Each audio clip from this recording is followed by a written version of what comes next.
la tête de nos territoires, dans les territoires colonisés, appelés de manière coloniale d'outre-mer.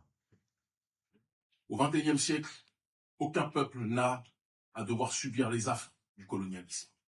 Chaque peuple a le droit à l'autodétermination. Chaque peuple a le droit de pouvoir jouir de son territoire, de son sol. Il n'est pas normal qu'un pays comme la France, dirigé par cette engeance coloniale, puisse avoir le contrôle de territoires qui sont installés à des centaines de milliers de kilomètres de son espace naturel. C'est du colonialisme. Il faut être capable de le dire.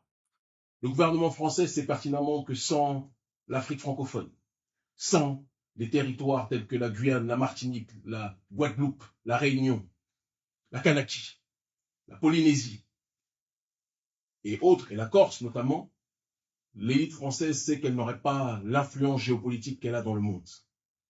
Elle passe son temps à donner des bons points et des mauvais points au reste de l'humanité en ce qui concerne les droits de l'homme, mais a décidé d'inférioriser, de classifier une partie de l'humanité comme étant inférieure. Inférieure quand ça l'arrange. Par contre, elle a profondément besoin de nos ressources humaines et de nos ressources naturelles. Il arrive un moment où cette élite française doit comprendre et devra comprendre, et je pense que cette heure est arrivée, que notre génération n'est plus disposée à tendre l'autruche, n'est plus disposée à accepter les humiliations constantes, n'est plus disposée à accepter la vie chère dans les territoires colonisés, qu'on appelle les territoires d'outre-mer, n'est plus disposée à accepter le franc CFA et les bases militaires sur les autres territoires colonisés que l'on appelle l'Afrique francophone, n'est plus disposée à accepter que nos présidents soient sélectionnés par l'oligarchie française avant d'être élus de manière générale impropre par le peuple.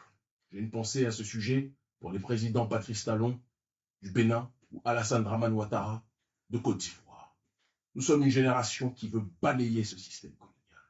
Une génération qui ne veut plus accepter les négociations fallacieuses avec les billets mis en dessous de la table pour arranger quelque part les élites colonisées et faire en sorte que nos territoires puissent continuer à leur appartenir.